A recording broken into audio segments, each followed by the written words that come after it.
అనేక మంది సంస్థానాలు కానీ అందరూ కూడా పోర్చుగీస్ నుంచి వచ్చిన ఎవరు వచ్చినా క్రిస్టియానిటీని తీసుకొచ్చినా కానీ అందరికీ సమానంగా ఈ దేశం తీసుకుంది. పార్సీల్ని తీసుకుంది లోపలికి, జొరాస్ట్రియన్స్ని తీసుకుంది. ఏ మతం వచ్చినా లోపలికి తీసుకుంది, ఇముడ్చుకుంది తప్ప ఇంకో మతాన్ని ఎప్పుడు ద్వేషించాల. కానీ ఈరోజు నేను మాట్లాడుతుంది ఈ ప్రాయశ్చితం దేనికి మా దీక్ష అనుకుని నేను ఎప్పుడు మీ అందరికీ తెలుసు 5 సంవత్సరాల వైసీపీ పాలనలో ఇదే దేవాలయంలో కనకదుర్గ అమ్మవారి రథం తాలూకు మన సింహాలు మాయమైనవి, కొన్ని ఇబ్బందులు తప్పులు జరిగినాయి అంటే ఒక్కొక్కరు ఎలా మాట్లాడారు వైసీపీ నాయకులు. వాళ్ళెవరు ముస్లిమ్స్ కాదు, హిందూస్ కాదు, వాళ్ళెవరు ముస్లిమ్స్ కాదు, క్రిస్టియన్స్ కాదు, హిందువులే అందరూ. పొద్దున్న లేస్తే తాళ్ళు కట్టుకునే వాళ్ళు, బొట్లు పెట్టుకునే వాళ్ళే. కానీ ఒక తప్పు జరిగింది, ఒక అపవిత్రం జరిగింది అంటే పదవులు అనుభవిస్తూ ఉన్నవాళ్ళు, పొద్దున లేస్తే గుళ్ళకి వెళ్ళేవాళ్ళు, వీళ్ళు అపహాస్యం చేస్తూ ఉన్నారు, వీళ్ళు వెటకారం చేస్తూ ఉన్నారు.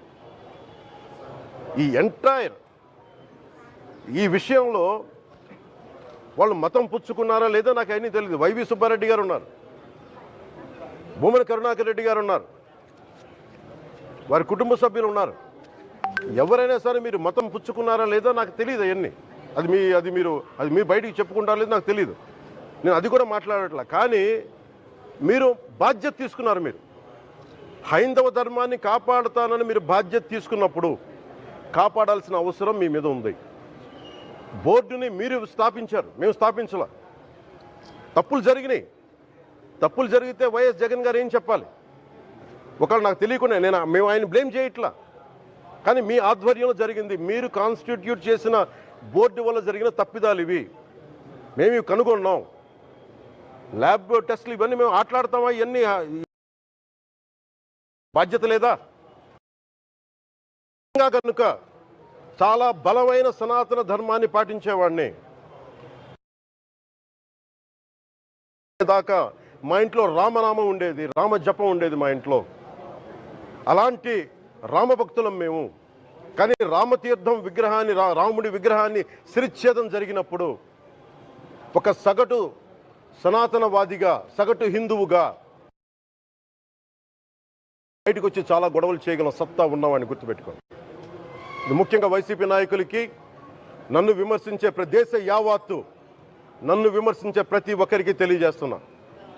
గొడవ పెట్టుకోవాలంటే చాలా బలంగా గొడవ పెట్టుకోవాలి. కానీ నాది పేదవాళ్ళ కష్టాలు, క్రిమినలైజేషన్ ఆఫ్ పాలిటిక్స్, వీటి మీద మేము మాట్లాడతాం, వీటి మీద తప్పించాం. ప్రజలు బాగుండాలి, కాన్స్టిట్యూషన్ వాల్యూస్ని అప్హోల్డ్ చేయాలి, రాజ్యాంగం బాగుండాలి, వీటి కోసం తపన పడేవాళ్ళం. కానీ సెక్యులరిజం పేరు మీద,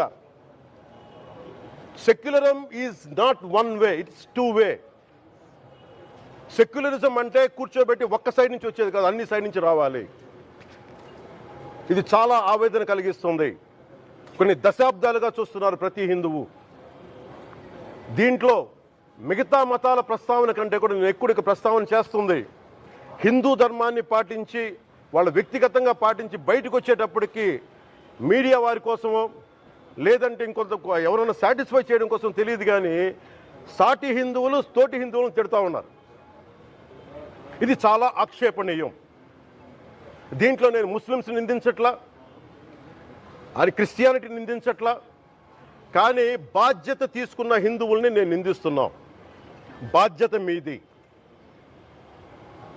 మీరు యథాలాపంగా వచ్చి ఇది పొలిటికల్ పదవులు, విగ్రహాలు పోతే మేము ఇల్లు కట్టుకుంటాం, వాకిళ్ళు కట్టుకుంటాం, ఏం మాటలవి? ఇదే మీరు మస్జిద్లో జరిగితే మాట్లాడతారా? మస్జిద్లో ఇలాంటి అపవిత్రం ఒక చిన్నపాటి చోరీ జరిగితే ఇలాగే మాట్లాడతాం. ఎందుకంటే మీరు మాట్లాడరు, ఓట్లు కదా అక్కడ. కానీ హిందువులు మాట్లాడితే హిందువులు అందరికీ ఎవరు పట్టించుకోరు. ఇక్కడ మా వేదన ఉండదా? మౌనంగా ఉన్నామంటే బాధ లేదనా? కోపం రాదనా? ఈ రోజుకి కూర్చొని చూడండి ఏం మాట్లాడుతున్నారో వాళ్ళు. ఆయన వాళ్ళ లాయర్ అంట, ఆయన ఎవరు ఏజీపీ అంట, పొన్నవోలు సుధాకర్ రెడ్డి గారు తిరుమల లడ్డుపై ఢిల్లీలో చేసిన కామెంట్ నా దృష్టికి తీసుకొచ్చారు. ఇలాంటి సెన్సిటివ్ సమయాల్లో ఎయిదర్ మౌనం మంచిది, మౌనం దాటి పొగరుగా మాట్లాడటం, నన్ను పచ్చి బూతులు తిట్టినా, నన్ను వక్రీకరించినా, నన్ను రోడ్డు మీదకి లాగి నేను ఎప్పుడు మౌనంగానే ఉన్నా. కానీ వైసీపీని నాయకులు, విమర్శించే నాయకులు ప్రత్యేకంగా చెప్తున్నాం, సనాతన ధర్మాన్ని జోలికి రాకండి. తప్పు జరిగితే తప్పు జరిగిందని ఒప్పుకోండి, లేదా మాకు సంబంధం లేదని చెప్పండి. అంతేగాని మళ్ళీ అడ్డగోలుగా మాట్లాడితే ఎవ్వరం క్షమించం. ఇక్కడ మీరు కూడా హిందువులే. పొన్నవోలు సుధాకర్ రెడ్డి గారు, మీరు హిందువులే. నోటికొచ్చినట్టు మాట్లాడకండి. తమాషాలుగా ఉందా మీకు? సరదాలుగా ఉన్నాయా? మొన్నటికి మొన్న ప్రకాష్ రాజ్ గారు మాట్లాడారు నా మీద. అరే, నేను మాట్లాడుతుంది ఒక హిందువులు అపవిత్రం గురించి మాట్లాడుతున్నాను. ఇందులో ప్రకాష్ రాజ్ గారికి సంబంధం ఏంటి? ఇందులో నేను ఇంకొక మతాన్ని నిందించానా? ఇస్లాంని నిందించానా? క్రిస్టియానిటీని నిందించానా? అపవిత్రం జరిగింది, ఇలా జరగకూడదు, ఫుడ్ అడల్టరేషన్ జరిగిందని మాట్లాడుతుంటే దీన్ని గోల చేయకూడదంటే, అంటే తప్పు జరిగినప్పుడు మాట్లాడకూడదా? ఒక అపవిత్రం జరిగితే మాట్లాడకూడదా? దేవతా విగ్రహాలను శిరచ్ఛేదం చేస్తే మాట్లాడకూడదా? ఏం పిచ్చి పట్టింది ఒక్కొక్కళ్ళకి? ఎవరి కోసం మాట్లాడుతున్నారు మీరు? ప్రకాష్ రాజ్ కూడా చెప్తా ఉన్నాను, నాకు మీరంటే గౌరవం. I have extreme respect for you. కానీ when it comes to secularism, Prakash Raj గారు, it's a two-way, not one. I have extreme respect for you. You know that. మీరు secularism is always, it is not way.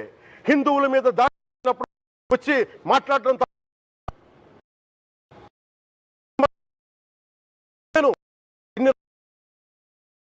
మంది కౌలు రైతులకు ఇచ్చాను, ఎంతమంది ముస్లిం ఇస్లాం రైతాంగానికి ఇచ్చాను నేను. ఇదే ఎన్ని మద్రాసాలకి డబ్బులు ఇచ్చాను నేను, 25 లక్షలు 30 లక్షలు ఇచ్చాను. నేను ఇచ్చినవాడిని. నేను నాకు అన్యమతం ఇస్లాం మీద గౌరవం ఉన్నవాడిని, క్రిస్టియానిటీ మీద గౌరవం ఉన్నవాడిని. చిన్నప్పటి నుంచి కూర్చొని మిషనరీ స్కూల్లో చదువుకున్నవాడిని. నా టీచర్ చెప్పే సూక్తి, తను తగ్గించుకున్నవాడు హెచ్చింపబడని చెప్పి బైబుల్ సూక్తిని ప్రతిసారి కోట్ చేస్తూనే ఉంటాను. ఇది నా గౌరవం, ఇది నేను చూపించే గౌరవం. మీరు మాట్లాడితే కూర్చొని నేను పాటించే ధర్మానికి అపవిత్రం జరిగినప్పుడు మాట్లాడకూడదు, మౌనంగా ఉండాలి. సెక్యులరిజంకి విఘాతం అంటే ఏంటి? సెక్యులరిజంకి విఘాతం నా ఇంటి మీద దాడి జరిగినప్పుడు నేను మాట్లాడకూడదా? నా ఇల్లు 10 మందికి ఆశ్రయం ఇస్తుంది. నా సనాతన ధర్మం అన్ని ధర్మాలకి ఆశ్రయం అయితే దానికి దాడి జరిగినప్పుడు, దాని మీద అపవిత్రం జరిగినప్పుడు దానికి కూడా మాట్లాడకూడదంటే ఏం మాట్లాడాలి మీతోటి? ప్రకాష్ రాజ్ గారు, you have to learn your lessons. I respect you. It's not just Prakash Raj Garu, all the people who thinks in the name of secularism, you're going haywire. Let me tell you guys, we are extremely hurt. Don't make a mockery out of our sentiments. We are deeply, deeply hurt. It's not fun for you, for you. Maybe it might be fun for you. It is not fun for us. It's a deep anguish, deep pain. Don't you ever forget. Before you come and think 100 times and talk about Sanatana Dharma. Enough of this. చాలు. ఇష్టానికి మాట్లాడుతూ ఉన్నారు సనాతన ధర్మం మీద. అయ్యప్ప స్వామి మీద మాట్లాడతారు, సరస్వతి దేవి మీద మాట్లాడతారు. అల్లా మీద మీరు మాట్లాడగలరా? మహమ్మద్ ప్రవక్త మీద మీరు మాట్లాడగలరా? జీసస్ మీద మీరు మాట్లాడగలరా? అందరూ కూర్చొని సనాతన ధర్మం మీద, వినాయకుడి మీద జోకులు వేస్తారు, దుర్గాదేవి మీద జోక్స్ వేస్తారు, సరస్వతి దేవి మీద జోక్స్ వేస్తారు. మా మనోభావాలు గాయపడవా? మాకు బాధ ఉండదా? అందుకే నేను ప్రతిపాదించింది ఏంటంటే, ప్రతి దానికి రావలేకపోతున్నాం. సనాతన ధర్మ రక్షణ board is order of the day. ప్రతిసారి కూర్చోబెట్టి మేము డిఫెండ్ చేసుకోలేం. ఇది ప్రతి సగటు హిందువు తాలూకు ధర్మం. ఇదే ఇస్లాం మీద దాడి జరిగితే ఎంతమంది బయటకు వస్తారు? ఎంతమంది నిరసన తెలియజేస్తారు? రోడ్ల మీదకి రమ్మని చెప్పట్లా. కనీసం మీకు కోపం కూడా రాకపోతే మేము ఏం చేస్తాం? గుడికి వెళ్ళే ప్రతి హిందువు బాధ్యత కాదా ఇది? నా ఒక్కరి బాధ్యతైనా, మా బాధ్యతైనా, మీది కాదా? ధర్మాన్ని మీరు పరిరక్షించరాదు, మీ బాధ్యత కాదా? ఈయన